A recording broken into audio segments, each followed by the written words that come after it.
You're listening to the Aluminum Contractor Marketing Podcast, a podcast dedicated to helping your service-based business grow and thrive using the latest technology in internet marketing. And now, here's the host of our show and the CEO of Grow Inc., Matt Law. So you want to scale your business. I think it's a great thing to want to grow.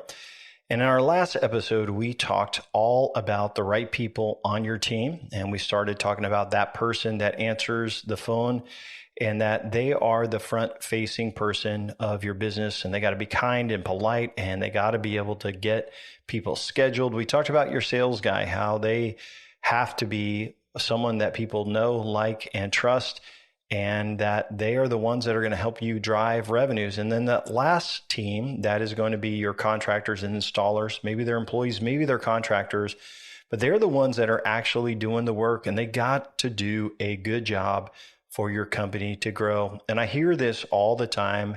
They say, Matt, I just can't get the right people. And here is the hardest part of this next episode. Episode number 2 in our four-part series, we are talking about scaling your business. Episode 2 is called The Right Business Owner. It's you. It's the person you look at in the mirror. And so I want to preface this by saying I've been an entrepreneur just like you for a long time, 25 years. I've led great people. I've led people that are easy to lead. I've led really difficult people, people that are hard to lead. I have been at times a really good leader. I've been at times a mediocre leader. And at times, unfortunately, I've been a bad leader and have made bad decisions. Ultimately, the success for my company, the success for your company, the success for us is not based on other people.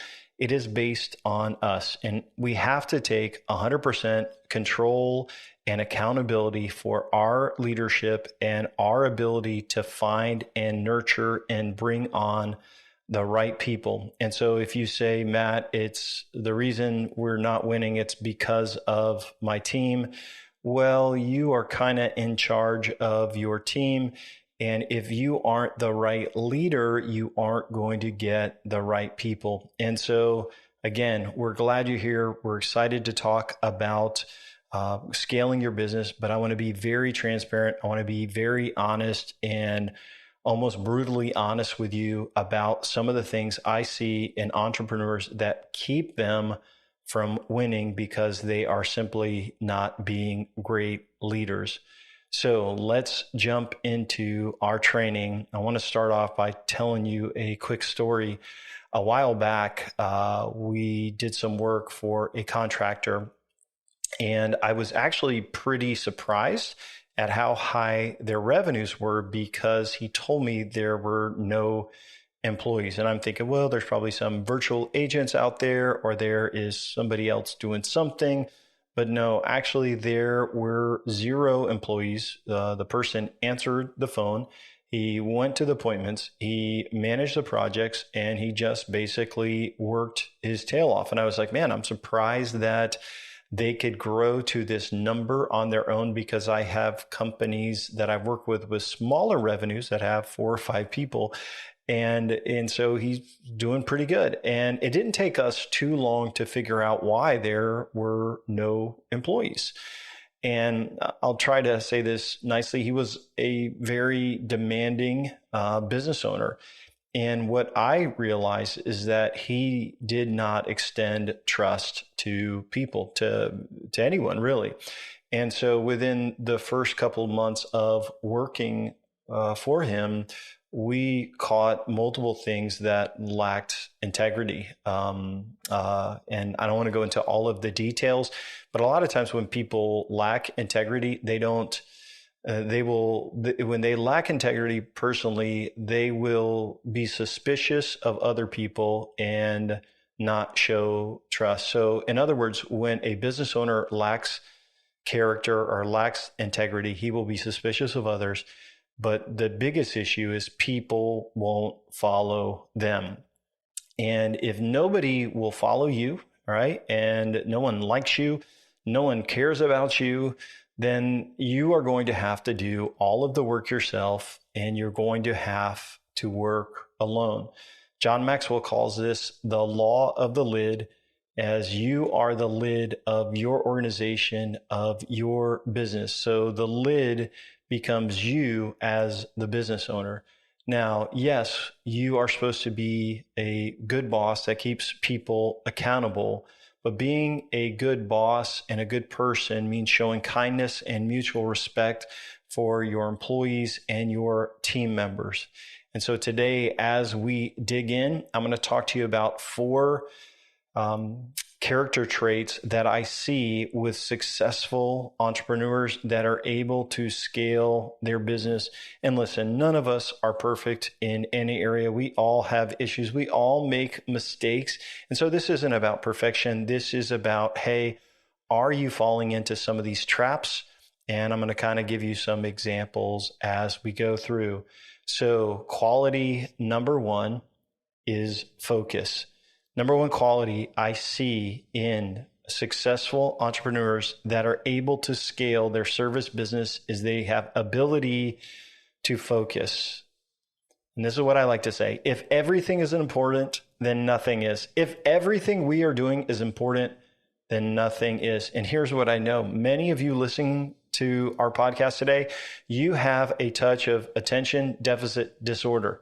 Some of you have some hyperactivity in there. And here's what I know. I take medicine for ADHD. I have thousands of ideas. We should do this. We should do that. If every idea is important, then nothing is. And what it requires is an immense amount of discipline so that you will focus and do your work. Do your work. There's a book I read years ago. It's called The War of Art. It's a great book for business owners, knowing that you need to just sit down. It doesn't have to be perfect, but you have to do your work. And this is why it matters. If you are scattered and you have 1,000 balls in the air and you're like, hey team, we should do this. No, let's do this. If you are scattered with 1,000 different ideas in 1,000 different directions, you will lose respect from your team, mainly because you're always making promises that something is going to be done. Hey, it's going to be easier, team, when we have this in place. It's going to be easier when we do this. It's going to be easier when we finally get this. But this is the problem. It's never going to get done because you are so scattered in so many different directions. This pops up, and then you have this pop up, and no, let's add this, and then you're going to fix this. And so nothing is ever done. Another book that really speaks to this is a book called Essentialism. It's doing the most important things. And the reason why you probably have so many balls in the air and you don't have focus in your business is because you never took time to set priorities. What matters most? So you're flying by the seat of your pants. And so if this is you, I'm going to say it kindly and as best I can in love. I struggle with this myself. For years, I would start so many ideas that we would not have any one thing done. I had thousands of great ideas, so many ideas, but never one thing done. And part of it is there's a lot of reasons for that, but I'm going to give you some practical things that maybe will help you, which have helped me to be more disciplined. And the first thing I will say is that I say no to a lot of things. And so when you have an idea, I have a notes that I put in my Apple Notes on my phone. I'll put them in there, but usually they will sit there for a long time, so many times that I will realize it's just not worth it. So sometimes you guys have an idea and you start working on it right away. In the meantime, there's 1,000 other projects that are not finished. So number 1, say no to things. Say no to opportunities, delay ideas, write them down, shelf them, and then come back. And what I find is a lot of times I will come back to something and I just say, no, it is not worth it. So say no to ideas. Number 2, guard your calendar. And this is also another way of saying no. You have to work on your business, not just in it. So when my team gathers, we work on our business. What can we do better? What can we do faster? Not just doing all client work, not just doing busy work, but we have to work on the business, not just in it. If I want to just be busy all the time, I wouldn't be making training podcasts. I would not be making training videos. I would not be working on the things that will help our business be better and healthier, working on our CM, working on our systems. I would not do that. Would not be sharpening my own life with the things that I'm studying. So here's what I'm going to tell you. You got to guard your calendar, say no to some things so that you can work on your business, delegate some things, right? So another thing that you can do is prioritize small wins. A lot of times people start out with these huge projects and they want everything done all at once. And so what happens is they never get anything done. It's better to have one small thing finished and done because that's going to build momentum.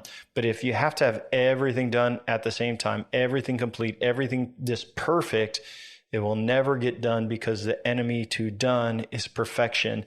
So if you are a ADD perfectionist, business owner, you lack focus, you have all these ideas, but you can't commit to completing anything because it's not perfect. This is a huge enemy to growth. Another thing that I see with business owners is that if they're ADD and they can't focus and they have to have some part of control or ownership of everything, they won't delegate. So they won't delegate a task. And so they have to touch every decision. And so if you are in this situation of chaos where and you probably know if I'm talking to you, if you are all over the place with 1,000 ideas and you have promises outstanding to staff that would happen, people that would done, projects, whatever it is, but you haven't done them, but you're busy all the time with no margin, it's probably because you didn't guard your calendar. You didn't prioritize just to get small wins done. You didn't eliminate distractions and delegate things. You did not say no and delay ideas. You're impulsive. Now, that's part of what makes you an amazing business owner. That's what makes you creative and driven. And so I don't want to beat you up for that. For me, I take medicine. I have accountability in my calendar. I have accountability with my business partner. I have accountability with the people I work with. And my integrity matters that what I say I'm going to do, I do. And so it's not easy. Sometimes I fall behind, but I really have to say, Matt, know yourself. Know that you're all over the place. Know that you can get too creative and you got to go back and you got to go and do the things you said you're going to do. The secret for all of this is knowing what your priorities are, what matters most. What are you going to do today? And I'll give you an example. Like if you could spend more time planning and not just working, you would be better off. And so every morning when I get up and have coffee, right, I sit down and I think about the big rocks that I want to accomplish today. I'm not trying to check off 1,000 things. I'm thinking about what are the big rocks that I need to do. And I'll write those down, put those on my list, even sometimes make a mental checklist. And those are the big things that I'm going to get done first, right? Now imagine, what if you came to work each week or each day with a clear list of 1 or 2 big objectives or rocks? Now, I know that some of you have to work in your business and you have to do service calls and you have to answer the phone depending on where you're at. And maybe you can't just work on your business for 40 hours. But even if you have 12 hours a week, what if you spent about 2 hours thinking about the most important things and 10 hours of productive work making it better, training somebody, empowering somebody, teaching somebody, or documenting something, building a system, writing out some thoughts? What if you spent time brainstorming and thinking through it and getting things clear so you know what matters most? So number one, when a business owner has ADD, they are going to struggle because, and I mean like untreated ADHD or whatever you want to call it, when they lack focus, things don't get done. And when things don't get done, morale is low. There's a lot of chaos. There's turnover. It really hurts the team. So I would encourage you, think about how you can focus. The second trait that I see in really successful entrepreneurs is that they empower people. And so good entrepreneurs are focused, but they empower others. And here's why it matters. If you micromanage people, one, they will hate it, right? And it will also cap your growth because you will still be a part of every decision. And so if you empower people and you hire people that are high quality, high capacity, and you empower them and you say, hey, you own this. You own sales. I'm going to check in. We're going to talk about how to be better, but you own sales. You own the phone. I'm not answering the phone. If you don't get it, it's going to voicemail. You're calling them back. You own this, and you empower people to own that role, and you let them do their job, and you get out of the way. Then you're going to empower them, and they will have this sense of pride, right? Of this sense of, hey, this is my job. I did a good job. This is my part of the company. But when you empower people, it does something amazing for you. It allows you to let go and focus on something else. And it gives them a big boost of self-esteem that they own that part of the job. So here's the thing. If you're like, Matt, I would empower people if I could just have the right people. If they are the wrong people and you cannot trust them, then they should not be working for you. I'm going to say it again. If you cannot trust the person with the job and you've given them training and examples of how to do everything, and you showed them the way and they still cannot do it and you cannot trust them, they are the wrong people. So give them authority, give them empowerment, let them do their job. You can have accountability and you can have training. And here's what I would encourage you is celebrate their wins publicly. And if you got to make corrections, don't wait for their annual review. Meet with them each quarter. Meet with them every so often and say, hey, how can we do things better? And here's some things I want you to work on personally. And so as I share with you this stuff, I will tell you the business owners that I have seen be able to scale their company, they empower people. The ones that collapse on themselves, they are the lid to their own growth because, like the example I talked about at the beginning of the episode of the person that would not hire anyone. Well, imagine if you had to do everything yourself. There's only so many hours in the day. You are your own lid to growth if you don't empower someone. So if you're putting out every fire, right, you don't have empowerment in place. If you were involved in every decision, every time there's a bump on a contract, every time something happens, if you are involved, you are micromanaging and you're not empowering people to lead. You're not empowering people to solve issues. You're micromanaging. If people are working for you and they are afraid to solve issues or they are afraid to make mistakes, it's because they feel you micromanaging them. You've taken any creative freedom from them to make a decision. So if you have people on your team and they're the right people and you're training them and you're empowering them and you're allowing them to lead and solve customer issues, this is what's going to happen. They are going to feel empowered. They're going to feel trusted. They are going to like their job way more. They're going to like you a whole lot more because you're out of the weeds. You're not in their lives and you are empowering them. If you have to touch every estimate, you're micromanaging. If you have to touch every contact, every review, whatever it is, you are not empowering and you're micromanaging. So part of the issue may be that the people need better systems. They also need training. And we're going to cover that in our next podcast episode. But here's what you need to know. The only way your company can scale as a team, as a company, and not just a single owner, there have to be other people that you trust, people that you love, people that you want to work with, and they love what they're doing. You empower them and they go out and they do great work. I'll give you an example. On our team, we have people that work and do different things in our company. And there's some people that work for us and with us, they're partners as well.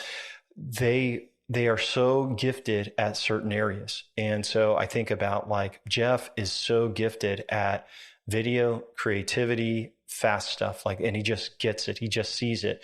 Ian, one of our developers, he is so good at building systems internally for our company. And so just here this last month, he said, Matt, I got this idea for how we could get tasks done faster. And within a few days, we had a new system in place that should save us seriously hours and hours on project management because it allows us to do things faster with more accountability. If I get in the middle of all that and it's not my gift, I'm going to slow everybody down. If I start trying to do things that are not in my gifting, right? And the thing is, I may be the CEO and title, but you know what? No one really cares that, hey, you're the CEO. Your company doesn't walk around saying, oh, he's the CEO. They look at you as John or Bob or Tom or Matt or whatever. They look at you as a person because they know all of your weaknesses. But when you get out of the way and you say, hey, you're good at this, I'm trusting you, and you empower them, they're going to love it. I'm telling you, this is one of the areas that I did not learn as a young entrepreneur. I would micromanage.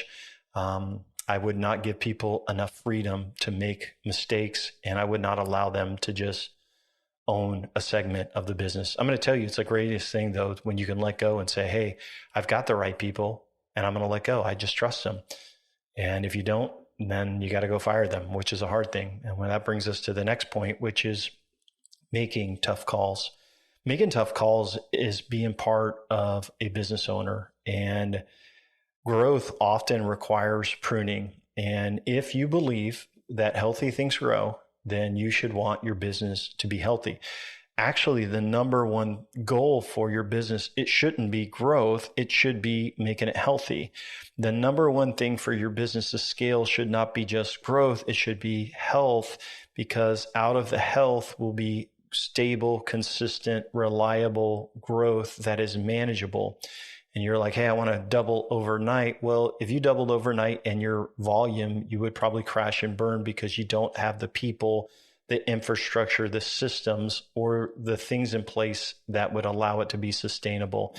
We go up like a rocket, come down like a rocket, as some people say. So making tough calls is super important. When I was a young entrepreneur, I was probably about 28 years old. We had grown our mortgage business pretty substantially. And, we're probably doing at the time, maybe a couple $1 million a month in real estate transactions. And so that's pretty substantial for, especially you figure what houses cost, way back when. And so very busy, very successful, got a lot of loan officers that are bringing in loans, doing training. I think morale is good, but there was a couple things in our company that were negative. And I just I can't put my finger on it. And it all came from our processing department. And what I found out, there was a processor that was very, very negative. And she would come in and she would talk bad about my wife and I, the owners of the company. And our relationship began to just kind of deteriorate. And I'm like, hey, what's going on? And finally, I sat down a couple of my loan officers and I said, hey, I got some weird vibes and I just want to know if you know anything. And they're like, Matt, I probably shouldn't tell you this, but hey, she's really offended. She's talking bad about you and all of these things. Well, I ended up confronting the person and then she quit. And I will just say, I didn't handle that the right way. I should have went to her a long time ago. I should have confronted her a different way. I probably could have resolved her issues and my issues had I just had a conversation, but I was young. I didn't know what to do. I was upset. I confronted her harshly. Then she quit. But here's what I'm going to tell you that happened. When she left, right, and everybody on our team was for us, and I sat everyone down. I said, guys, listen, this is what happened. I'm not having that. I don't want to feel like we're walking on eggshells. We got to love each other. We got to serve each other. We got to be for each other. And when she left, was a transition point in our company, and we grew even faster. But we grew without any stress. So now loans are closing faster. There's systems. Everyone is using the system. We're holding up an accountability because that one bad apple, that one person that pushed back on everything, once they were out of the way, it was smooth sailing. It was joyful, and we grew, and our systems were in place, and it allowed our culture to be so much healthy. So here's what I would just tell you. There's somebody probably already on your staff. You're like, you got to fire them. You know that they are the lid. You know that they are the problem. You have confronted them. You've talked to them. They don't get your heart. They probably talk about you behind your back. And it's time to probably go to them and talk to them and say, hey, are we good? And if we're not, we probably need to figure this out so you can find something else. If they are not doing the job the right way, you need to talk to them and say, hey, this is what I expect. And if you can't do this and you're not willing to do these changes, then we're going to have to figure something out where you do something. And this is why it matters. You have to address underperformance. You have to address bad behavior, bad toxic behavior, gossip or slandering behind your back, because it's going to mess up morale in your company. And if you don't do anything about the problem and you don't address the problem, then you lose credibility with everybody else. Listen, if there's somebody on your team that is a real pain in the butt and you don't address it, you lose credibility with your team. And if you as a leader don't address a problem, the problem isn't the problem. You, the leader, are the problem because you did not address it. I know that's harsh. Here's a couple other tips I will say with making tough calls with people. Hire slow, okay? Hire really slow, fire fast. It's kind of cliche, I know, but it is a key component for scaling. So in our businesses over the years, I think I've had to fire maybe 2 or 3 people. Over the years, we had very few people ever quit. Our turnover rate was very, very low. One reason was because I studied a lot to do with leadership. I wanted to treat them well. I wanted to pay them well. And obviously, I'm not perfect, definitely made some mistakes, but we always wanted to make them feel like they were partners of our company. They were part of the future. I paid them well. We celebrated together. When they messed up, we gave them grace, right? We gave them encouragement. Flexibility. We had company lunches. We tried to boost morale. And you have to know this. If you're going to scale, you have to believe that your people are your greatest asset. If you believe your people, your human capital is your greatest asset, they will know it and they will work harder and better for you than they would for anyone else. But you have to treat them like it. So you treat the great people well. If someone is showing bad behavior, right, that is hurting the culture, you have to cut it out as a cancer. Otherwise, it will spread. So we've talked about number 1, right? Empowering people, number 1, focusing. Number 2, empowering people. Number 3, making tough calls. Number 4 is finding balance. Finding balance. And why this matters is burned out leaders. If you are burned out yourself, you will burn out your team. If you are working 80, 90 hours a week, working 6, 7 days a week, right? Not taking time for your family, not taking time for your kids, for your wife. You are working those kind of hours. You are asking to be burned out. You're asking to have a crisis. You are asking to have a divorce or something bad happen in your life. I'm saying this in kindness and love. If you are working those kind of hours, you lack balance. And when I see business owners that work those kind of hours and they never take time off, right? They never leave early some days. They never take a day, off a week at least, if they never leave to just have some freedom, it sets them up for crisis. And what I will tell you is I've seen teams not like the boss because the boss is so driven and just got to get it done, got to scale at all costs, all of these hours, I got to work. And so if you are working that hard, then you're violating the other rule of empowerment. You're not empowering somebody. And if you're not taking time off, your team will never know what it's like to survive without you. If you would just go away for a day and let them figure it out, you'll realize, hey, everything's okay. And better yet, I actually had some time off. We're working with a new company now, and I really like the business owner. And he purchased the company, and he brought it from what I perceive was a pretty toxic place with the previous business owner to a very healthy place. And when I met with a business owner, there was such kindness and good morale with the team. Not only that, before we started working with them, he took almost a month off, several weeks off of vacation, and the company went on without him. And it showed that he empowered them, he trusted them, And it shows that that company has a better chance of scaling because it's not just him driving everyone else. It's a whole team working together. If your life is out of balance and you are pursuing growth and money at all costs, your team knows it.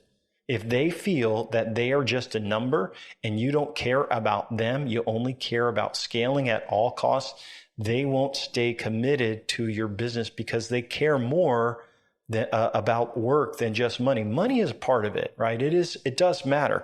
But if they think you only care about money and that you would cut them to find someone new in a second, they aren't going to give you their best work. And more than likely, they are going to look for better opportunities themselves. And so when you are so driven and you are out of balance and you're working crazy hours, telling you, you're asking for a burnout. You're asking for a divorce. No one asked for a divorce, right? But that's where you're headed. You're asking for trouble in the family. You're asking for major medical issues. Now, I'm going to be super vulnerable with you. In 2006, I was working my tail off. I mean, the economy was crashing. We had a lot of money in the bank, but every month, I think we were losing about $30,000 a month. Correspondent lending companies were closing down. So as we would get ready to close a loan and we were going to sell it, before we could close it, that companies were closing. And of course, this is the financial crisis. And I want to say this is like our business model, we had two teams. We had our main team was through loan officers who worked with builders, who worked with realtors. So we had a bunch of local business. We would go out, we would visit, we would smooth. This is how I started learning about marketing. And that's how we did. We didn't do the crazy loans. We didn't do the stuff that was high risk. If anybody asked for that, we made them sign extra disclosures that we had internally that weren't even required by law. The other thing we did is we did a lot of online marketing. That's how I learned about Google Ads, and we hired SEO and started building systems and things like that as I read the E-Myth, which we'll talk about. So here we are, a healthy company, and all of a sudden we're starting to crash and burn. So what do? I'm just like, hey, I don't care what it takes. I'm going to work, right? I'm going to work till the end. I'm just going to work. And so I would work at the office in the morning, go in like 9 to 5, 9 to 6. Then when my wife would go to bed at 10, I would work from 10 to 2, 10 to 4, working on ways that we could grow, reading marketing books, doing stuff, sending out direct mail letters, learning and working, probably working 90, 100 hours a week. So here's what happens to your body when you are under an immense amount of stress. You go to bed at 4 o'clock, you get up at 8, right? 4 hours of sleep a day. I weighed probably 180 pounds at the time. And I began to get very, very sick and feel weak and went to the doctor, and I had type 2 diabetes, doesn't run in my family, 500 blood sugars. And at that moment, I realized, goodness, I did all this work, and to be diagnosed with type 2 diabetes because of the amount of effort and stress, well, in the end, the company still closed, right? In the end, we did all of that work and it didn't matter. And here's what I want to tell you. If your company can't make it on you working 50 hours or 55, maybe even 60 at the most, then really there's something not right in what you're doing. Nothing is worth it. More than likely, there's other people you could be empowering. More than likely, there's things that don't matter that you think matter that you are doing, and your life is out of balance. And whenever a business owner is out of balance, he doesn't have time to lead his team well. And so as we kind of finish up, I want to go through some common questions. But again, the number one thing I see is that you got to be focused. Number two, you got to empower people. Number three, you got to make tough calls. And number four, you got to find balance so you don't end up, hurting your life in a bad way. And remember, your behavior and the way you model your behavior, your team sees that. So I hope you do those things. Scaling isn't about working harder. It's about being a better leader and leading smarter. And one thing you'll find is that a lot of the companies that scale, there are seasons where, they have to work a little bit more, but they are quick to figure out how they can replace themselves so that they aren't doing wasteful things. They are doing things that matter. Now, in our next episode, we are going to dive into some practical steps of growth, and we're not going to talk about people. We're going to talk about systems and technology and how they can hold everything together. We're going to talk about automation. We're going to talk about CRMs, and we're going to kind of dig into that together. I want to end up with just a few questions that I hear about leadership. And one of the questions I get asked sometimes from business owners is like, how can I work less when financially we're on such a tight rope? Like, Matt, I want to work less, but I got to hustle because financially it's tight. A lot of times, unfortunately, this is due to personal debt. And so you have got the house, the boat, the cars, and all of this. And so you have to make a certain amount of income. And so what you've done is likely financed your way to success. And if you are working because you need a ton of money, it's a personal decision that you made with debt to take that on. And what I would say is get out of debt, sell something, sell the house, right? Sell the boat, rent, do something, do whatever it takes so that financially you are not so burdened that you have to work so much. And when you remove personal debt, you will remove the thing that clouds decisions and increases pressure. Having pressure to be successful is good, but too much pressure can cause other areas of your life to crack. And nobody wants that. No one wants to ruin their life. And so who cares? You know what I think about this? A couple of years ago, we decided to sell our house. It was almost paid off and, worth a lot of money. And we rented for a couple of years. And I did that because we're in Florida and I kind of saw prices coming down a little bit. I also said, hey, we're going to be expanding this other area of business. We're building a SaaS application. We have a couple of businesses that we do. And I said, this will just take off the pressure. The thing is, without any personal debt, and so now we own our home. We don't have any other debt except for our mortgage. And this is what I'm going to say. When you don't have debt, you don't have car payments, you don't have all that mess and all that nonsense, it allows you to do work that you love principally. But when there's a monthly pressure of all this money you have to bring in, it makes you make bad decisions. So we sold our house. Okay. We've had some great years over since then. Bought our house, just have one 15-year mortgage, don't have any other debt. And I'm not saying that to brag or anything like that, but I'm saying we do our work each month with joy. We work balanced hours and we do it because we don't have financial pressure. Like there's not financial pressure. When you have financial pressure, it will cloud your decision. So I would suggest get out of debt so that you can work less and find balance in your life. Another question is when should I work on my business? I don't know if I have time. And this is what I would suggest you do. Block out a day when you work on your business and not in it. You don't do appointments, meetings, events, or anything, no calls, and you just work on your business. You work on the marketing, you work on the sales, the documentation, planning, goals, training. For me, I do this on Monday and Tuesdays. Monday and Tuesdays, I work on the business. I will do trainings. I will do a couple of coaching calls with my team. Sometimes I do not work with any client marketing work or anything on that. We are only working on making the business better on Monday and Tuesday. And the first part of Monday, I spend planning. And then Tuesdays, I do that. Wednesday, Thursday, and Friday, I'll do marketing work for clients. I'll take meetings. But Monday and Tuesdays have to be the day that I work on the business. Another question I got, and this is a tough one. How do I fire a friend? And this is a tough situation. If your friend is hurting your business, I hope you hear me. If your friend is hurting your business, they're not really your friend. Most likely you're feeling a little insecure and you need their approval and you don't want to ruin that thing that's happening. But if they were a good person and doing a good job, you wouldn't want to fire them, right? If they were a good person and doing a good job, you would want them to stay. But if they're not doing a good job, right, and they are not being a good employee, then you have to go to them and let them know that their job is on the line. Don't just fire them out of the blue, right?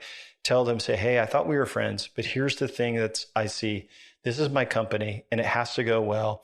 And these are the expectations and you're not doing them. If you don't do these things and you don't change your behavior, I'm going to have to let you go and give them some time to make things right. If they don't, you got to fire them. And guess what? The world is a big place. You'll find more friends, but you cannot call someone a friend that is actually hurting your company. Lastly, Matt, how can I take time off when I have so much to do? Isn't this a tough one, business owners? This is what you do. If you can afford to do it, you just take it. You block it out on your calendar. Next spring, we are going on a cruise. My whole family's going on a cruise over spring break. It's already paid for. It's already booked. When you book a vacation, you have to take it, right? And this is what you'll find out when you schedule it. A few weeks before the vacation, you are realizing, okay, I got to get all this done. And what you realize is things just work out. You block off that week and you communicate with customers or your staff, even if you don't have any customers or any staff, and you will be amazed that you will get so much more done the week, month before vacation. People understand, they realize, and what's great is vacations force you to relax, unwind, and find balance. And I love going on vacation because I usually will read a book or two. I'm going to give you 3 books that will help you as a business owner. These are 2 of the books are like foundational reading for me on leadership. Another book is a great one for being a CEO. And the other one is kind of one that kind of built my values and principles for leadership. But the first 2 books are by John Maxwell. And I would read the 21 Laws of Leadership, which is got a lot of history in it, but they're foundational leadership principles. These are the laws of leadership. And basically it says, if you follow these laws, people will follow you. And one that is more introspective is the 21 Qualities of a Leader. Read that book and look in the mirror. Say, hey, do I have these characters? Am I behaving like a good leader? I think those will really, really help you and give you a different view of leadership. Another book I would read is Patrick Lencioni's book. It's an older book and it's in the fable format. It's The 5 Temptations of a CEO. And as a CEO, you will be tempted to be liked and to let there be peace. And I won't go into everything with that book, but that book is pretty eye-opening. So you will see that you probably need to mix things up and shake things up. If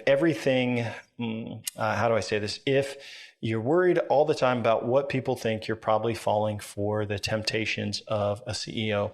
And the last book is by me. I'm by no means a famous author or anything, but it's a book called The Entree Spirit, The DNA of Self-Starters and People Who Get Things Done. You can get that on Amazon as well.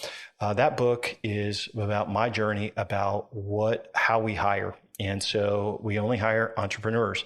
So anyone that's on our team, they are very entree spirited, and they have the 5 things that I look for as part of the entree spirit. So that is our guide to hiring. That's also a fable. It talks about a story about kind of some hard times that we had been through in the past and how we learned to be successful again.